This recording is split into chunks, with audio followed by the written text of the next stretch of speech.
High, I am Vedant and तुमचं सर्वांचं स्वागत आहे नवीन एपिसोड मध्ये आपल्या शोचं, ज्याचं नाव आहे the common man show, common लोगों की अनकॉमन बातें. आपल्या घरी सगळ्या आपली आई असो, मावशी असो, आजी असो, सगळ्या होम मेकर्स आहेत, right? Now we all know that home makers are great multitaskers. ते घर सांभाळतात, मुलांचा अभ्यास घेतात, उत्तम गृहिणी असतात, उत्तम स्वयंपाक करतात, सगळ्यांची खूप उत्तम प्रकारे काळजी घेतात. तर आज आपण ठाण्यातच आहोत आणि आपण अशाच एक गृहिणी मृदुल नानिवडेकर जी यांना भेटणार आहोत. त्यांच्याशी आपण त्यांची एक अनोखी जर्नी, अनकॉमन बाते म्हणजे एकदम वेगळ्या प्रकारची जर्नी आपण जाणून घेणार आहोत त्यांच्याकडून. तर त्यांचं बॅकग्राऊंड थोडक्यात सांगायचं झालं तर, so she was born and brought up in Nashik, okay. आणि त्यांनी पोस्ट ग्रॅज्युएशन बरोबर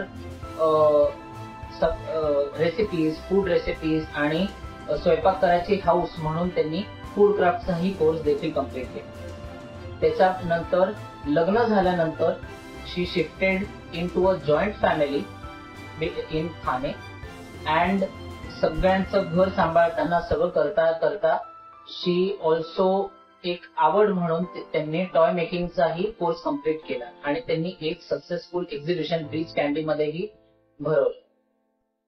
आता and currently she is retired as vice principal of MKT college Thane. So आता पुढची सगळी जर्नी त्यांच्याच कडून जाणून घेऊया. Hello ma'am. हॅलो. त्याच्यात मला तुला एक थोडं सुचवायचं. होम मेकर म्हणण्यापेक्षा नाही, त्याचं त्याला एक नवीन नाव दे. Home house queen. आता मी कारण त्या बाईशिवाय काही होऊच शकत नाही. म्हणून मी त्याला आता होम मेकर मला कोणी म्हटलं, म्हणजे मुलींना मी जेव्हा कॉलेजमध्ये शिकवते तर मी काय नाही, माझी आई हाऊसवाईफ आहे आणि मी पण आता तसंच मला home maker. Your mother is a home house queen. हे आपलं वेगळं टायटल जे माझ्या मनात आलं. चालेल चालेल. आज मी तुझ्या इंटरव्ह्यूसाठी निवडलेली आहे. ती ही वेगळी वाट अशासाठी आहे की काहीतरी खरंच मी खूप वेगळं केलं. मला माझं लग्न झालं आणि मी ठाण्याला आलो, तेव्हाच मला असं वाटलं की आता मुंबईला आल्यानंतर म्हणजे महासागर काय आपल्या शिकायचं. आणि माझ्या आई वडिलांचं किंवा माझ्या आजोबांचं सुद्धा असं होतं की वेगळं काहीतरी नेहमी शिकायचं. आम्ही दोघी बहिणी आणि एक भाऊ. एकीने वेगळं शिकलं की ते सगळ्या फॅमिलीला शिकवत. तुम्हाला खोटं वाटेल तर माझा भाऊ देखील आमच्या बरोबरीने उत्तम मोदक असतो. त्याचं कारण काय, ते सगळ्यात मिळून एकत्र करायचं. सुरळीच्या वड्यांसारखा अतिशय अवघड पदार्थ माझा भाऊ काय, आम्ही सगळे बहीण भावंड, माझी बहीण तर लागते अगदी लहान असताना सुद्धा उत्तम सुरळीच्या वड्या करू शकत होतो. कारण त्याला माणूस बळ खूप लागतं. आई आणि आम्ही 5 भावंड, ते आम्हाला मस्त सगळ्या गोष्टी येऊन. तर ती अशी आमच्या फॅमिलीची दरवेळेला काहीतरी नवीन शिकायची आवड. ते आल्यानंतर म्हणजे माझं तिथं असं होतं की मला काय काय शिकायला मिळेल. आणि घरी आल्यानंतर म्हणजे तितका असं नाहीये, पण अजिबातच मला सासरच्यांचा सपोर्ट, नवऱ्याच्या एकट्याचा सपोर्ट जॉईंट फॅमिलीमध्ये उपयोगी नाही. मला सासरच्यांचा सपोर्ट लागतो. कारण तुम्हाला लांब जायचं, लांबची 2 आणि 3 तासाची वेळ, जायचा यायचा वेळ 5-6 तास जाणार, तर त्याच्यात कमवणार तर मी काहीच नाही पैसे, उलट माझी फी पैसे रोजचा खर्च. हे सगळं मला पटवून त्यांना देता देता त्यांचं म्हणणं होतं की नाहीच करेल. आणि मला नोकरी अगदी लगेच करायची नव्हती. थोडं सेटल व्हायचं होतं, छान काही काही शिकायचं होतं आणि मग नोकरी करायची. आणि अशा याच्यात मी निर्णय असा घेतला की मला शिवणाची आईकडनं माझ्या खूप मला ती आलेली आहे. माझी आई आत्ता 82 वर्ष सुद्धा मशीनवर बसून उत्तम प्रकारचं शिवण शिवते. म्हणजे अगदी तिला अमेरिकेत जायचं असलं आणि बाबाकडे तिथे माझ्या बाकीसाठी पार्टी फ्रॉक शिवून घेऊन, एवढी माझ्या आईची कपॅसिटी आहे शिवणावर. तर ती आवड आली असल्यामुळे ती सर्वांना काहीतरी वेगळं करते. म्हणजे तेव्हा आता असं आता सगळीकडे आपल्याला ती मोठी मोठी टॉयज रस्त्यात दिसतात, ती घायला ठेवली खरं म्हणजे ती अगदी ओंगळ आणि शेप माझ्या दृष्टीने, पण ती मुलांना खूप आवडतात आणि आता त्याचं खूपच जास्त झालं. त्यावेळी ते काहीही नव्हतं. आणि मला असं वाटतं की अशी मोठी मोठी टॉयज आपण शिवण त्याला बेसिक लागते, ते बेसिक मला येते. पण हा प्रवास हा वेगळा काय, नाशिकहून आलेली मुलगी 21 वर्ष आणि तिला लोकलनी मुंबईत प्रवास करायचा रोज. थोडंसं टेन्शन आलं.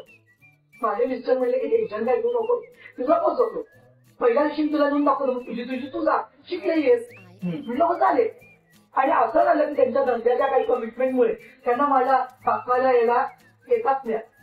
त्या दिवशी आम्हाला बोलावलं होतं निर्मला निकेतन मध्ये. मी निर्मला निकेतन सारख्या टॉप इन्स्टिट्यूट मधलं टॉयलेट टीचर. तर ते खूप लांब होतं, मी जाणार आणि तिकडे चर्चगेट. तर मग ट्रेन बदलून जाणं म्हणजे मला खूप वेगळं होतं. पण ते येऊ शकले नाही. पण मला माझा दीर होता आमच्याकडे, तुला दीर माझा डॉक्टर आहे. तो मला म्हणाला वहिनी मी तुमच्याकडे जाऊन तुम्हाला घेऊन जा. पण तो म्हणाला तुम्ही लेडीज मध्ये होता, मी जेंट्स मध्ये होते. इतकेच त्या वेगळेपणाला खर्च सुरुवात. कशी तरी मी ती आम्ही उतरून आम्ही तिथे पोहोचलो माहिती नाही. पण काय त्यांना इम्प्रेस वाटलं की नाशिकची मुलगी आत्ता लग्न झाली आहे आणि तिला टॉयलेटिंग करायचं. तेव्हा काय असं करून दाखव की काही टेस्ट वगैरे नव्हतं. ते म्हणलं ठीक आहे, 20च मुलं घेणार आहोत का 15 मुली घेणार आहोत. पहिला क्लासची वेळ 8 वाजता मध्ये क्लास सुरू असायचा. घरात सगळं करून 8ला. आणि त्याचं गंमत म्हणून असं सांगते की मोटिवेशन नाही, पण चिंध्यांचा कोर्स करायला आमची स्कूल जातो. हेच वाक्य मला सुद्धा ऐकवलं. कारण की त्या टॉईजमध्ये आपली सगळी चिंध्यावर. तर मला खूप वाईट वाटायचं की प्रोत्साहन नाही मिळते. तर ठरवलं की आता आपण घेतलंय ना, करायला आपण सुरू केलं. आहे तर आमचा पल्ला, पण आता आपण करायचं. मग आम्ही क्लासला गेलो. मल्होत्रा मॅडम म्हणून मेहरोत्रा, हा छान बाई होती, व्हेरी कोऑपरेटिव्ह. आणि मी तिला पहिल्याच दिवशी सांगून टाकलं माझ्या आयुष्यात त्या सगळ्या मुली आहेत आणि माझं लग्न झालेलं आहे आणि मला ठाण्याहून यायला लागतं. तर कसं जमेल तसं मी करेन. पण मी एक ठरवलं, घरी फार आवडत नाही ना, तर प्रवासाचा वेळ खूप लांब असायचा. तर मी त्या प्रवासातच मग फोकस कापूस भरणं, शिवण, डेलिकेट शिवण नसेल ते तर सगळं मी तासभराची याच्यात करायची. आणि म्हणून मी काय केलं, चर्चगेटला न जाता मी डायरेक्ट विटीला जायची आणि तिथून पाहिजे जायची. म्हणजे मला तासभर वेळ द्या. थोडा कॉन्फिडन्स पण नव्हता ट्रेन बदलून जाण्याचा. आणि मग तसं गेलं आणि माझं मुंबईत मी कधी मागे नाही पटापट मुंबईत करून रात्री जागून असं सगळं मी तो कोर्स करून मला फार आनंद येत होता. तो निर्मितीचा आनंद मी शिकलो की मी काहीतरी टॉय केलंय, हे मी केलंय. फार वेगळा निर्मितीचा आनंद. आणि वर्षभराचा कोर्स होता, परीक्षा द्यायची, सर्टिफिकेट मिळणार. आणि माझा प्रॉब्लेम असा झाला की पहिले 6 महिन्याचं मी केलं होतं, म्हणजे मी प्रेग्नंट होते. आणि प्रेग्नन्सीचं कर्जाचं मोठं पॉझिटिव्ह सातत्याच्या दृष्टीने आता ट्रेनचा प्रवास प्रेग्नन्सीमध्ये करणं योग्य नाही वगैरे. पण मी ते केलं. पण माझा प्रॉब्लेम असा झाला की 83 मध्ये मी 84 मध्ये मी हा कोर्स जॉईन केला. 83 मध्ये माझं लग्न झालं. आणि 84 मध्ये 6 महिने पहिले झाल्यानंतर माझी 85 मध्ये जानेवारीत माझं बाळपण होतं.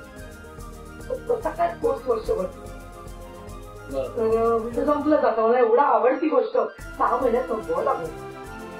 तर मी तर माझ्या मॅडमना मेहरोत्रांना म्हटलं हे गरजाने खेळणार.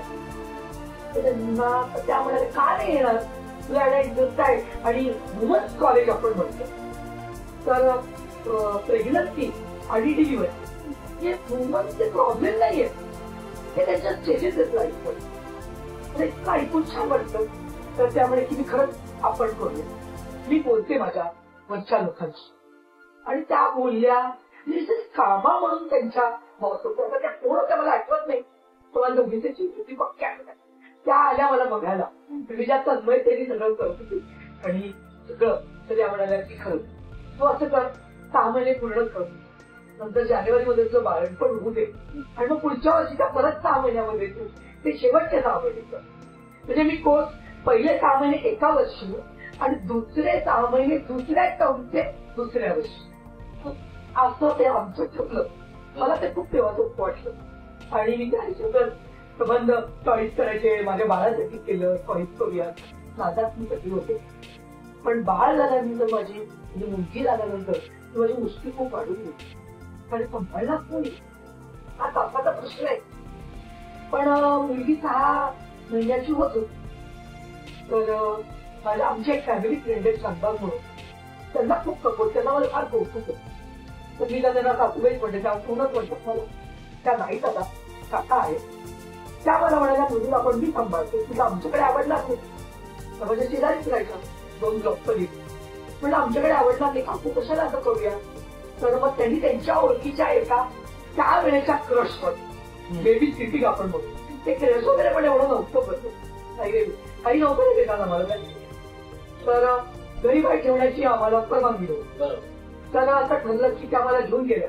आणि ती बाई अगदी जवळ होती आमच्या. ती अगदी मनापासून मला माझी मुलगी सांभाळायचं हे केलं.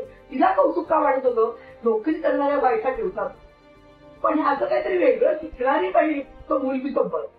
त्याच्यामुळे म्हणजे वेगळं पण कोणाकोणतं कसं असतं ते बघतं. त्यामुळे मी नक्की सांभाळेन तुमचं. आणि तुमच्याकडनं फी पण कमी, फी म्हणजे त्यांचे जे काही आहेत ते, कारण तुम्ही कमवत नाही. आणि ज्या अर्थी तुम्हाला माझ्याकडे ठेवावं लागतंय त्या अर्थी तुम्हाला सासरची परमिशन आहे ते त्या बाई टाळतं. आणि माझी खरंच खूप सोय झाली. तेव्हा पाठीची असते, फक्त तुम्ही ठरवायचं. God help those who help themselves always day. आणि मी त्यांच्याकडे अगदी घेऊन मस्तपैकी कोर्स पूर्ण केला. पण मला त्यांच्याकडे ठेवता यायचं, कारण कोर्स माझा 8 वाजता सुरू व्हायचा आणि त्यांचा 8 वाजता उघडायचं. माझ्या नवऱ्याने ती जबाबदारी घेतली. जरी आई वडील त्यांचे अगेन्स्ट होते तरी माझ्या नवऱ्याला खूप कौतुक होतं की काहीतरी आपली बायको वेगळं. आणि ते म्हणाले मी तिला पोचली. आणि मला इतकं सोपं झालं, कारण पोचवताना मुलं रडतात वगैरे, तेव्हा मला काही अनुभव असतो. त्यांना पोचवायचे, ते म्हणायचे ती रडते, मी क्लासला जायची निघून, फक्त क्लास करून घरी यायची. आणि त्यानंतर मला तिथे सेकंड मध्ये एक मैत्रीण भेटली मला. ती साऊथ बॉम्बेचीच होती. आणि तिने माझ्या डोक्यात असं फिरवलं की ती इतकी पुस्तकं छान करते आणि मला पण खूप आवडेल, तर मृदुल आपण ब्रिज कॅन्डिडेटचं प्रदर्शन बघतो. माझ्या पोटात तो गोळा चालू. बापरे प्रदर्शन, ती म्हणजे काय की 500,000 खेळणी ठेवली तर पुस्तक, पण माझी कपॅसिटी एवढी खेळणी करण्याची नाही. तर तुझा स्पीड तू कर, आपण साधारण 7-8 महिने घेऊ आणि छानपैकी मोठी साऊथ बॉम्बेतच गॅलरी बुक करू. मला नवीनच होतं की अशी गॅलरी बुक करू पॉश एरियामध्ये, जे लोक येतील अशी ऍडव्हर्टाइजमेंट करावी लागणार. आणि मी माझ्या नवऱ्याला विचारलं तर तुला खूपच ती आयडिया आवडली, तर खरंच कर, माझा सपोर्ट. घरच्यांना नव्हता, पण बहिणींनी पण सांगितलं, आईनी सांगितलं, वडिलांनी सांगितलं, काय लागायचं सपोर्ट आम्ही पण करतो. आणि मी खरोखर ठरवलं की काय, मी तिला सांगितलं की चलो कर. तिच्या फॅमिलीचा एवढा सपोर्ट होता ना, ते आई वडील त्या सगळ्यांना कौतुकच वाटेल. आणि मग असं की होलसेल कपड्याच्या मार्केटला, कॉर्पोरेट मार्केटच्या तिकडे तिला जाणकारी होती त्याची. तिथे जाऊन सगळे आम्ही हवी तशी ती कापडं, आमच्या मेरोद्रा मॅडमला पण आम्ही थोडंसं इन्व्हॉल्व करून घेतलं. आम्हाला बापरे खूप मोठी स्टेप येत आहे. दोघी जणींनी काही तुम्हाला अनुभव नाही, आत्ता काय मॅडम तुम्ही आहात ना, मी आहेच म्हणे, पण थोडी. मग त्यांनी पण आम्हाला सांगितलं की तुम्ही ताग्याने कापड वगैरे घ्या. मग जास्त पैशाची इन्व्हेस्टमेंट माझ्या त्या मैत्रिणीची होती. अगरवाल तिची होती, तिच्या आई वडिलांसोबत की काहीतरी आपली मुलगी चांगलं करते. ती सिद्धार्थ कॉलेजमधनं बीकॉम झाली. थोडीशी तर वेगळीच होती, हुशार होती. आणि मग आम्ही थोडे पैसे टाकले, तिने भरपूर जास्त टाकले आणि आम्ही फिरतो सुरुवात. मदतीला कोणी नाही, फक्त आम्ही दोघी. आणि ती माझ्याकडे खूप जास्त ठाण्याला यायची. तिकडे गाडीची व्यवस्था होती, तेव्हा आमच्याकडे गाडी नव्हती, तर ती यायची गाडी, मी पण त्याची तिच्याकडे म्हणलं मुलगी राहत नव्हती. आणि मग मला त्या माझ्या बाई म्हणाल्या की तुम्ही असं करताय ना, तर तुम्ही काही असं करा की तिला माझ्याकडे 2-4 तास ठेवा. ती छान खेळते, ते छान राहते, तर तुम्हाला तुमची खेळणी करणं सोयीचं. बरोबर. मग मला वाटलं कशाला, चांगली ती तिथे रमली आणि तिच्या मनात होतं नव्हतं, तिलाही आवडलं होतं आई खुशी करते. तर ती म्हणली की आई मी राहील. आणि मस्तपैकी ती तिथे राहायची. त्यामुळे 3-4 तास मला छान मोकळे मिळायचे आणि मला छान खेळणी करता यायची. म्हणजे मला सांगायला वेदांत तुला हे वाटेल, आम्ही 600 खेळणी केली. सगळी मिळून. पण त्या 600तली 350-400 ट्रेनिंग आणि माझ्या स्पीडवरच तिचं हे होतं की मला एवढं करता येणार नाही. करायची 4 पटीला स्पीड होता आणि अशी आम्ही केली. पण आता आम्ही भावल्या खूप केल्या, प्रकारच्या केल्या. तर माझ्या तिघी बहिणी ब्युटिशियन आहेत. तर माझ्या बहिणीचं नुकतं लग्न झालं बडोद्याच्या. ती मला म्हणाली सगळ्या पावलांची वेगवेगळी हेअरस्टाईल विकायचं ना, एक्झिबिट करायचं. मी बडोद्याहून गेली आणि तिच्या पार्लरची तिने सुरुवात केली होती. तेव्हा तिला ऑर्डर्स ती घेत होती. म्हणजे ती जम तिचा बसला नव्हता पार्लरवर, पण तिने तो बसवत चालली होती. आणि ती आली. नंतर माझ्या वडिलांच्या मित्राची मुलगी आहे, तिला पण खूप आवड आहे. ती आली, तिकडे मी पण तुला मदत करेन. माझी धाकटी बहीण नाशिकून आली. तशा सगळ्यांनी येऊन मला मदत केली. कोणी तिथे बूट वगैरे शिवून, आईने बुटाचे जोड करून दिले शिवणात. त्यामुळे कित्येक ड्रेस आईने शिवून दिले बाहुल्यांचे. खूप आम्ही इतरांची मदत केली. तर आणखीन एक माझी सिनियर मैत्रीण ठाण्याचीच आहे. तर मला या वेस्ट कापडामधनं पण काहीतरी केलं पाहिजे त्यांची आई. शिवण खूप छान करायचं. त्यावेळेला म्हणतो मी तुला मदत करेन. काय करूया? तर मी आता सगळ्याच्या वेगवेगळ्या बॅग तुला शिवून दिली. बॅग पिशव्या. पण मी म्हटलं बहिणी आपण प्रदर्शन करत होतो, तेव्हा साध्या अशा शब्दम बिबनम मला शिवून नाही झाल्या. तर त्यामुळे की थोडीशी तू आयडिया दे, मी पण प्रयत्न करते. आणि आपण वेगवेगळ्या पिशव्या आम्ही म्हटलं बॅग्स करूया. आणि त्यांनी ते मनावर घेतलं आणि जवळपास त्यांनी पण मला एक 25-30-100 उरलेल्या कापडाच्या बॅग्स आणि एकही बॅग त्याची आमची शिल्लक राहिली. जे खेळल्यांच्या आम्ही काय केलं तर खेळल्यांचे डोकं लढवून खेळल्यांची तोंड, कुठे कान त्या पिशवीला. तेव्हा अशा आता जशा तुम्हाला एवढ्या बॅग वेगवेगळ्या आयडियाच्या मिळतात ना, तर तेव्हा आयडिया नव्हत्या. पण ते त्यांनी केलं. मेरोजला मॅडम दिसला मला. ती फर्स्ट मेकिंग पण तिथे कोर्स होता. तेव्हा ती मला म्हणून तू नाव घाल. पण एकच करता करता माझी लक्षात फर्स्ट मेकिंगची माझी आत्तापर्यंत सुद्धा इच्छा होती करायची. पण त्यांनी मला आयडिया दिली. तशी हत्तीची तोंड, तसे हत्तीचे कान, त्याला कुठचं कापड वापरत. आणि मी हे सगळं पासऑन माझी मैत्रीण आहे शोभा ते सोबत त्यांना पासऑन केलं. त्यांनी एकच मार्गाने त्यांनी मला ती मदत केली. काय आडलं तरच त्या मला विचारायला द्या. आम्ही खूप जवळजवळ राहायचो, शेजारच्या तो काय. आणि माझ्या सासूबाईंच्या खरं त्या मैत्रीण होत्या. त्याच्यामुळे माझ्या सासूबाईला वाटायचं की तुझ्या नावाला तब्येत द्यावं लागेल वगैरे वगैरे. पण जरी माझ्या सासूबाईंचं तुम्हाला असं तुला सांगितलं की फार त्यांचं प्रोत्साहन नव्हतं, पण तरी सगळ्या माझ्या नातेवाईकांना मी तुला प्रदर्शन बनवणार आहे विदू तर तुम्ही द्या. पण आमच्या घरी मात्र प्रचंड पाहुणे होते आणि ते सगळे माझ्या प्रदर्शनाला आले. म्हणजे ठाण्याहून आले, त्यांची मैत्रिणी आल्या, प्रचंड गर्दी घेतली. तुला असं काय पावसात होता आणि माझ्या तुला दिलाचं दाखवण्याचा कार्यक्रम सुद्धा आम्ही माझ्या त्या एक्झिबिशनच्या हॉलमध्ये घेतला, गॅलरीमध्ये. कारण तिकडे मोठी मुलगी आली होती, बॉम्बेची होती. तसंच माझे दाखले बोलताना म्हणाले आमचं सुंदर प्रदर्शन करत आहे. तर ती म्हणे मग मी प्रदर्शन बघायला बरोबर ती बघायला येते आणि त्याला पण पाठवा तुमच्या दिराला. दिराला इच्छा नसून तो तिथे आला. लग्न नाही झालं त्यांचं, पण तो सुद्धा कार्यक्रम आपण मराठी लोक काही कुठेही करू शकतात. तुझा तोही आम्ही कांदे पोहायला करता काही खाणं पिणं काही नाही. आणि ते आता माझ्या मैत्रिणी त्या दिवशी असं सांगितलं की आपण दोघी जणी पूर्ण दिवसाचा उपवास करतो. पुढे हो काय फक्त घरगुती त्याला शिकंजी म्हणतात. माझी आई करून आले आणि आपण शिकंजी घेतली. बरं माझा खूप विश्वास होती म्हणाल. आणि तिची एक मैत्रीण रिपोर्टर होती, तिने आमचा ऑलरेडी एक इंटरव्ह्यू घेतला. तेव्हा हा युनिक पेपरमध्ये असं येणं होतं.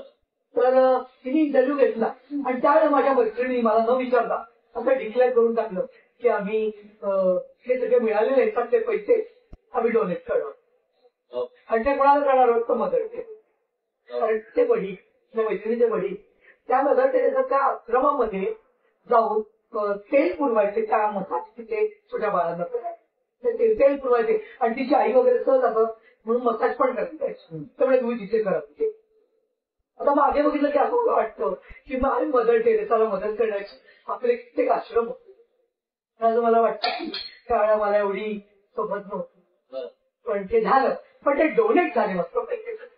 आणि मला सांगायला वेदांत तुला म्हणजे कष्टाने मी केलं एकही खेळत आणि मुलगी आली तिथे सगळ्यांनी मला हे राहिलं तर मला देव म्हणजे फुकट त्याच्या किमती जोड्याचा जास्त होता. म्हणजे 3 रोजाच्या समोर जी आर्ट गॅलरी आहे त्या आर्ट गॅलरीमध्ये आम्ही प्रदर्शन खूप मोठी मोठी लोक आले जी तिथे रेग्युलर शॉपिंगला येतात ती लोक तिथे आली होती आणि अक्षरशः त्यांनी म्हणजे त्यांच्या मनाने आमच्या किमती आम्हाला किमतींची पण अक्कल नव्हती. किमती काय करायच्या तिलाही नाही मलाही ती किमती सांगायला लागली की मला थोडं खूप सांगते कारण ती तिकडे राहते म्हणून मी सांगायची इतकी नको आणि त्याच्या म्हणजे आम्ही इतक्या डाऊन टू अर्थ किमतीला ते विकले म्हणजे लोकांना म्हणजे तिच्या अक्षरशः सेलची पार्टी न लावता त्याला सेलमध्ये आयटम केले इतके सुंदर आम्ही फार सुंदर आम्ही आयटम केले आणि कारला ते हँगिंग होतो ना आपण पुढे ते सुद्धा आम्ही एक कपडा चिंधीचा वाया घालवला आणि वेदांत तुला मी सांगते आम्ही अगदी ते कार हँगिंग म्हणून लावतात ना ते परतून ते अगदी एवढ्या मोठ्या जोकर पर्यंत आणि फुटी जोकर आणि काय 4 फुटी असेल 4 फुटी जोकर इथपर्यंत आम्ही खेळणी केली मोठी होती. म्हणजे मी तर टळटल किंवा आपण कासव ज्याला म्हणून ते कासव एवढं मोठं होतं की मी माझ्या मुलीच्या वेळात गेलो होतो त्या कासवावर बसून माझी मुलगी मस्त जेवायची इतकं मोठं कासव एवढं मोठं कासव. टेडी बियर आता तुम्हाला मोठे मोठे दिसत आहेत त्यावेळेला नव्हते हो टेडी बियर वेगळं म्हणजे माझ्याकडे मला आठवतं एक कुत्रा होता आता बसलेला आणि त्याचं तोंड उघडं होतं तर बोलता बोलता कोणीतरी आमच्याकडे आलं तर ते म्हणाले की म्हणे हा कुत्रा इथे आता बसवलाय तोंड उघडं ठेवले भीती वाटली कशा त्याच्याकडे एक त्याच्या ताजा वातावरण बघून त्याच्या तोंडात ठेवत जात मला एवढी आयडिया आवडली. माझ्या किती दिवस हॉलमध्ये ते कुत्रं आणि त्याच्या तोंडात आलेला पेपर त्याच्या तोंडात की तो ते पेपर घेऊन बसलेला इतकी खरी वाटतील अशी स्टोरीज आम्हाला शिकवली खूप सुंदर शिकवलं आम्ही ते खूप छान केलं. काकांनी 2 स्त्रियांवरची पण केली जे ते मोठ्या जोकरचं मी आत्ता म्हटलं त्या जोकरचं वर्जन आम्ही असं केलं की माझ्या कापल्यांचं असं खूप होतं की चिंध्यांची खेळते चिंध्यांमध्ये पण आपल्याला काहीतरी करता आलं पाहिजे म्हणून जी उरलेली कापडं होती त्या कापड्यांचे गोल करून ते असे फुलासारखं करून मी फक्त चेहरा वेगळा केला आणि बाकी हात पाय त्या जोकरचे त्या फुलांच्या पाकळ्या म्हणजे त्या कापडाची फुलं तयार करून हीच लावून त्याच्या हात पाय म्हणजे ते फ्लेक्सिबल व्हायचं असं करून मी तो पण केला. नंतर थोडं वेगळं जाऊन थर्माकोलचे बॉल्स मी बनवून लाईट खेळली गेली. ओके हा म्हणजे मी काय प्रकारची केली नाही तर मी तुला सांगूच शकत नाही तर तरीची केली. तर माझ्या एक्झिबिशन मध्ये अजिबात खेळलं नव्हतं तू ओळखलं असशील म्हणजे म्हटलं ते मला फोबिया असल्यामुळे एकही मात्र मी एक मांजर तरी केली पण खेळण्यामध्ये मांजर ठेवली नाही.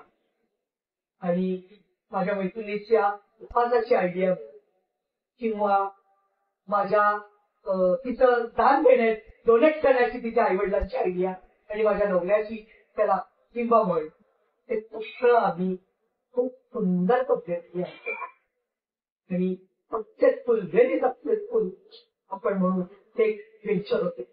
आता त्यातलं गंमत म्हणजे असं होतं की हे बजाज वाले जी लोक होते तर ओळखीचे नव्हते पण त्यांना कळलं होतं की प्रोडक्शन बनणार आहे त्यामुळे ते मुद्दाम ड्रॉपिंग झाले. तर त्यांचं असं होतं की खेडेगावांमधनं ते बऱ्याच लोकांकडनं काही काही करून घेते असं त्यांचं त्यावेळेला मला वाटतं ते पण काय म्हणू त्याला आजकाल ते खूप गोकाळलेले की प्रत्येक कॉर्पोरेटला ते करावंच लागतं. कोलं पण येते प्रस्ताव लक्षात येत नाही तर ते सोसायटीला काहीतरी परत येत सीएसआर करायचं होतं तर त्यांना ते खेळी घेतली होती त्यांनी आणि त्यांना सीएसआर करायचं होतं. त्यांनी मला तिथे ओपन विचारलं की तू इथे येशील का खेळात आणि या बातम्यांना शिकवशील आणि त्यावेळेला जर जायला पाहिजे होतं तर मी आज तुम्हाला खेळण्यामध्ये काहीतरी करणारी मोठी अशी दिसली असते पण मराठी पडा दूरदृष्टी नाही भांडण्याची सवय नाही साधारण लक्षात द्यायचे ते लोक तुला वापर करून दिली बंद लोक आहेत आधी लागायचं नाही एवढं केलं बाद झालं आणि ते मला आज सगळ्यात आठवते की मला त्याचं मी खूप मोठी झाली असते म्हणून नाही, पण त्या खेळण्यांच्या व्यवसायामध्ये या खेड्यातल्या बायका आल्या आणि त्याचा रोजगार उत्तम मिळाला असता. आणि आपण जे आज म्हणतोय ना कॅपिटल कोण देणार किंवा पहिले पैसे तुमचे कोण देणार, त्याची मला बिलकुल त्रास झाला. पण मला विजन नाही आणि त्यामुळे ते माझं ते सतत सुचलं. थोडंफार करत राहिले, कोणासाठी कर कोणासाठी कर कोणासाठी कर ते करत राहिले. पण मग नोकरी पण सुरू झाली, नोकरीच्या व्यापात मुलांच्या व्यापात ती थोडी मागे पडली. पण अजूनही खेळणी करणं हा माझा बिग पॉईंट अतिशय. त्याच्यात आम्ही ते हाताचे काय असतात ते पण आम्ही उरलेल्या कपड्यांमधून शिकून केले. पपेटचा मी खूप केले मुलांना आकर्षित करण्याचा. जो आमचा कोर्समधला भाग नव्हता हे माझ्या मैत्रिणीचं बस. माझी जी मैत्रीण आमच्याबरोबर आली ती म्हणजे ऐका पपेट वगैरे कुछ बचे हुए का पण बचे हुए रहने दो हम लाते माती. आणि त्यांनी आम्ही केली ती पपेट दाखवायला सुद्धा आता काही नाहीये. तर जर असती ना तुला आधी कल्पना दिली असेल तुझी मावशा पाण्याच्याबद्दल बोलूया तर मी काहीतरी त्याचा फोटो ठेवण्याचा प्रयत्न केला. आमची सगळी खेळी उत्तम रीती विकली गेली. पिशव्या तर म्हणजे डिमांडच्या वर डिमांड. पण काय आपण म्हणतो ना की अपॉर्च्युनिटी घेता येत नाही काय माझं झालं माहिती नाही. तेव्हा सुद्धा लोक विचारतो ऑर्डर घेतात आणि त्या माझ्या मैत्रिणीला ऑर्डर मध्ये इंटरेस्ट नव्हतं कारण तिला व्हेंचर करायचं तर पुढे जायचं, तिला MBA करायचं आणि वेगळं करायचं. It is one of the feather in her cap असं होतं. त्यामुळे ऑर्डर तर तिने माझ्याकडे बघितलं. आपले मी माझी होत्या दिदी गेलो ते मला ते असं काही जमलंच नाही आणि अशा रीतीने त्या संध्या आल्या. म्हणजे संधी नक्की येते वेगळी वाटते. Every time it knocks your door but we wait for a ringing of the bell. It only knock. तुम्हाला कळलं तो दरवाजा जर मी उघडला असताना तर काहीतरी वेगळं झालं. पण मला असं नेहमी वाटतं की शिकत राहणं काहीतरी वेगळं ते आपलं देवाने आपल्याला बुद्धी दिली. आई वडिलांनी ते उत्तम प्रोत्साहन आहे. नवऱ्याचं पाठबळ आहे, मुलांचं पाठबळ आहे, सगळ्या बहिणींचं नातेवाईकांचं पाठबळ आहे. म्हणून मी काय करत राहते यू कॅनॉट काय म्हणतो आपण रिपेअर फास्ट नक्की ते काहीतरी something you can plan for. म्हणून मग मी त्याच्यात असं ठरवलं की दरवर्षी काहीतरी वेगळं. थोडी मुलं मोठी झाली की हे करायचं आणि हे मागे पडलंय मागे काही पडलं नाही. लागतं सुद्धा ते अशा कशात नाही मला त्याला दिसतं, कशात नाही मला तोंड दिसतात, मी कशातही काही करू शकते. कदाचित आपण काय म्हणतो एक सॉर्ट ऑफ थिंकिंग डेव्हलप नाही. नक्की नक्की. म्हणजे आता जे तुमचं युट्यूबवर आलेलं आहे काय म्हणतो की डू इट युअरसेल्फ म्हणतात ते बरोबर ते आमच्या डोक्याला ऑलरेडी आहे. अशा शिक्षण काय तरी म्हणतात खरे म्हणजे विचारते डू इट युअरसेल्फ नाही त्याचा शॉर्ट फॉर्म आहे ना सेल्फ हेल्प नाही त्याला काहीतरी आहे मी सांगितलं. तर ते हल्ली सगळं बघा तिथे व्हिडिओ तिकडच्या बराबर शिकवायच्या बराबर तिथे हाते शिकवायचे आता शेत घेऊन ती फुलं करून ती शिकवायची मदत आरशाची वगैरे घ्यायची नाही असं नाही. पण शक्यतो स्वतः जे काही बनवू त्याच्यातनं वॉल हँगिंगचं खूप आयडिया झाल्या. सगळ्याच गोष्टी केल्या. सगळ्यांना एक कलात्मक दृष्टिकोन वाटतं आणि खूप मोठा एक एक्सपिरियन्स मला करता आला. काहीतरी वेगळं. ही मैत्रीण नसती तर मी नक्कीच एक्झिबिशन बनवलं. पण आता काय होतं माहितीये का आता थोडस दिसायला कमी दिसतं चष्मा लागेल आणि मग ते मशीनवर बसणं हाताने सगळं शिवणं पेपर तपासून पण आता 30 वर्ष पेपर 30-35 वर्ष पेपर तपासून पण आता हात थोडेसे दुखले. त्यामुळे ना आता मनाची इच्छा असेल ना तरी फिजिकली असं मला वाटतं की मला शक्य होईल कधी सांगू शकतो हे काय करता येईल ते शब्द करता येईल. तर आमच्याकडे कॉलेजमध्ये काय म्हणतो खूप अशी कॉम्पिटिशन व्हायच्या की तुम्ही काहीतरी स्क्रॅप आहे त्याच्यात काहीतरी करा. तर तिथे मी मुलांना कचरा कला म्हणतो मी मुलांना मुलींना तिथे खूप आयडिया द्यायची सॅलेड डेकोरेशनच्या आपोआपच येतात एकत्र. बरोबर. एक कलात्मक एक दृष्टी तुमची तयार होते आणि शिक्षक तुम्हाला ते बरोबरच सगळं करते. म्हणजे आता कसं ती कापडे एवढी महाग असतात तर ती कापडं वाया जाऊ द्यायची नाही. बरोबर. ते आईपासून आम्हाला टेक्निक की बरोबर बसवायचं. ते आता क्राफ्ट पेपर नातीच्या वेळेस सुद्धा मला उपयोगी होतं की नाही कापड नाही वाया घालायचं, पेपर नाही वाया घालायचं, महाग असतात जवळ जवळ जवळ जवळ करायचं मग उरलेला पेपर पण कच्चं लागायचं. त्यामुळे तो उपयोग नक्की होतो. वेगळी वाट नेहमीच प्रत्येकाने काहीतरी वेगळं होतं हे मला तर वाटतं. प्रत्येकात काहीतरी असतंच वेळ फक्त ते स्वतः कळायला वेळ लागतो आणि तेवढा वेळ द्यावा पण लागतो.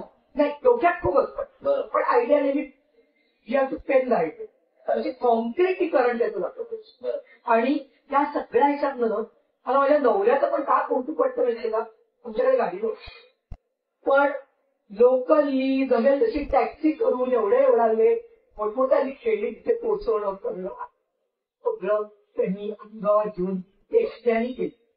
आमची बाकीच्यांनी मदत होती तर आम्ही एकट्याने केलं. म्हणजे तेव्हा अशा ओला उबर पण नव्हत्या रे खूप. त्यामुळे खरंच आता वाटतं की आता काही केलं तर किती सोयी त्यावेळेला आम्हाला ती गाडी बुक करायची म्हणजे घरच्यांना सगळ्यांना कळ त्यापेक्षा ट्रेननीच जाऊ. म्हणजे प्रदर्शनाच्या दिवशी सुद्धा उपास आहे माहिती असून मी माझा नवरा आम्ही सगळे लोकलने गेलो. म्हणजे तेव्हा थर्ड क्लास आणि फर्स्ट क्लास होतं सेकंड क्लास आता सध्या सेकंड क्लास म्हणायचा आहे थर्ड क्लास पण हो थर्ड क्लासनीच गेलोय. म्हणजे मिस्टर म्हणत होते तरी मग अशी तिकीट काढू म्हटलं नको काही गरज नाही पुढे आपल्याकडे काही सामान मस्तपैकी आपण महालक्ष्मीला उतरून आम्ही पटकन तिथे वगैरे टॅक्सी केली. ही जी आमची आर्ट गॅलरी होती ब्रिज कॅन्डी आर्ट गॅलरी ती सिग्रोजा आर्ट गॅलरीच्या समोर होती. ते म्हणलं अजिबात तिथे पायी वगैरे राहिलं नाही. इथून आम्ही ती टॅक्सी केलेली आमची रुबावाट टॅक्सी बसून त्या नवऱ्याने मला त्या दिवशी सगळ्यांची मदत झाली. अगदी आई आजीपासून माझ्या सासू असल्यापासून नवरा बहिणी आपल्याच असतात मुलग्यांपासून मुलग्यांची आई ज्या सगळ्या बघायला आल्या त्यांनी पण प्रोत्साहन दिलं आणि विकत घेतल्या तिथं दिलंच नाही. पण मैत्रिणीच्यामुळे त्यामुळे मी मैत्रिणीला अशी मैत्रिणी आता इथून असते ती अमेरिकेत असते त्यामुळे तिच्या संपर्क मला साधता येईल. पण ही वेगळी वाट. आणि अशा वेळी to make things happen of course तुमचं डेडिकेशन तुमचं डिटर्मिनेशन तुमचे एफर्ट्स हे खूप नेसेसरी असतातच. पण ऍज यू राईटली सेड तो एक व्यक्ती असतो ना जो तुम्हाला ते करायला सुचवतो सपोर्ट करतो आणि नक्कीच ढकलतो. त्यामुळे काही गोष्टी कम्प्लीट होतात. नाहीतर तुम्ही विचार करून ते कदाचित ते होल्डवर ठेवून बाजूला ठेवतात. तुम्ही करायचे स्वतः एफर्ट्स नाही टाकत नाही. पण जेव्हा समोरचं सांगतोय अरे करू शकतोस तू बाबा you can do it just keep on going तेव्हा आपण थोडं मनावर घेतो आणि ते मनावर घेण्यासाठी वी नीड. अरे तुला खोटं वाटेल इतक्या लोकांनी हात लावून लावून वगैरे कान बिन असते ते ओढून बिडून बघण्याची आपली पद्धत तर तुला माझ्या मैत्रीला अजिबात आवडला नव्हतं. पण तिथे सुद्धा आम्ही सुई दोरा त्याला एक वेगळ्या प्रकारचा दोरा लागतो. ओके. खूप पक्का असतो. ओके. तर तो थ्रेड आणि सुया वेगवेगळ्या प्रकारच्या हे मी तिथे बॉक्स ठेवला होता माझ्याजवळ. बरं. कारण आपल्याला दूर माहिती असतं काय होऊ शकतो. तर तिथे तो कान थोडासा निघालाय असं वाटलं की लगेच मी त्यांनी विकत घेतलं म्हणजे नोट नाही तिथल्या तिथे सुद्धा तो पटकन त्यांना करून दिलेला आहे. त्याला ते खेळणं खूप आवडलंय. माझ्याकडे आता दुसरं नाही. बरोबर. तर तो कान सुद्धा मी तिथे करून दिला. तेव्हा माझ्या मैत्रिणीच्या वडिलांनी आईनी तिथे शाबासकी दिली की कसं आहे लगेच तिच्याकडे आपण तयार होतं आजवर ते खेळणं तसंच कान खाली पडून ते पडून राहिलं असतं. पण तसं झालं नाही. आणि जेव्हा त्यामुळे फेविस्टिक आणि फेविकॉल हा होतो त्याच्यामध्ये आमचं एक वेगळं वर्जन होतं. वेगळे होते गनबिन नव्हत्या खूप सोयीचं पडलं. आता सगळं सोयीचं आहे. तर आमच्याकडे ती ट्यूब मात्र माझ्या मैत्रिणी तिच्यापासून डोळा वगैरे निघाला तर तो करून द्यायचा हे डोक्यात तिच्या होतं पण सुई दोराचं तिच्या नव्हतं. त्यामुळे फर्स्ट एड किट जी म्हणतो ती माझी रेडिओ. आणि हे सगळं हे आईच्या आमच्या शिवणकामच्या प्रेमामुळे आणि एक्झिबिशन म्हणतो ना खरोखर न विधान ते एक्झिबिशनच झालं. प्रत्येक माऊलीच्या गळ्यातलं वेगळं, आमच्या आईला वेगवेगळी आवड करायची, सगळं पहिलीचं आवड. पण असं करून बघूया का, अगं बोस आधी लावायचे ना, ते बोस सुद्धा आमच्या प्रत्येकाचे वेगवेगळे होते. कारण की शिवणामध्ये असल्यामुळे माझी बहीण पण खूप शिवायची, नंबर 2ची कल्पकता होती, लागती वेळ म्हणजे ड्रॉइंग पुस्तक काढायची. तर मग ती म्हणजे असं करून बघूया आपण, त्याला कार्टूनचं जरा वर्जन केलं तर चालेल का. म्हणजे हे सगळं इतकं तेव्हा नव्हतं रे. पण आम्ही ते तेव्हा केलं आणि हक्क पडले लोक की एक्झिबिशन म्हणजे एक्झिबिट डिफरंट. आणि आमचं ते इतकं डिफरंट झालं की एकासारखं एक नाही. ते डू इट युअरसेल्फ ते DIY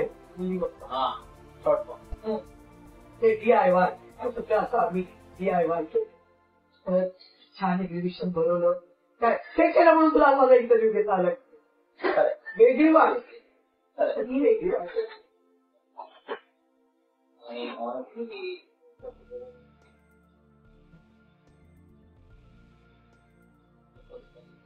आणि एक खूप महत्वाचं आहे की तुमच्या जर्नीमध्ये तुमचे रोल्स बदलतील, प्रोफेशन्स बदलतील, but number 1 you have to keep going आणि नंबर 2 शिकत राहणं जरुरी आहे. काहीतरी नवीन शिकत राहणं. ते मनावर घेतलं कदाचित तर आय थिंक त्यातच एक त्याला जोडून एक गोष्ट आपण म्हणू शकतो की आपण जे 1 जानेवारीला दरवेळी न्यू इयर रेझोल्युशन म्हणून ठरवतो, हे नवीन काहीतरी शिकायचं. या प्रोसेसमध्ये आपोआप आपलं एखादं न्यू इयर रेझोल्युशन कम्प्लीट पण होतं न कळत.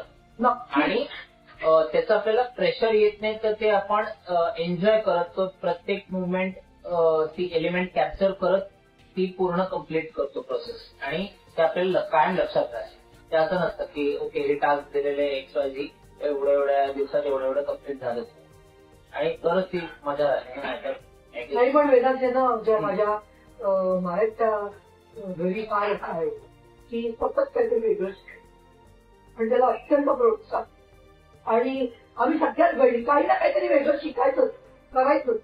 म्हणजे ते आवडच आहे म्हण किंवा प्रोत्साहन आहे म्हण किंवा ते आता अंगातच आहे म्हण. तर म्हणजे आम्ही काही ना काही शिकत असतो. तर तुला नक्कीच आणखीन 2-3 एपिसोडचं सुद्धा माझी काहीतरी वेगळ्या शिकलेल्या वाटा पण त्या माहिती नसतील त्या सुद्धा तुला करता येतील जर तुला काही कळलं कमी तर चालेल. पण आज तुझ्याशी बोलून मी संबंध त्या निर्माणिकेच्या फेज मध्ये माझ्या खेळण्यांबरोबर नक्कीच करत करू. अत्यंत आनंद म्हणजे सगळं व्हिज्युअलाइज मी केलं आणि त्या प्रदर्शनात पण स्वतः जाऊन आल्या. मला खूप खूप आनंद दिला. थँक्यू. माझं ऑनर आहे खरंच की माझा या एक एक्सपेरिमेंट तुम्हाला तो ते सगळं रिकॅप करता आला.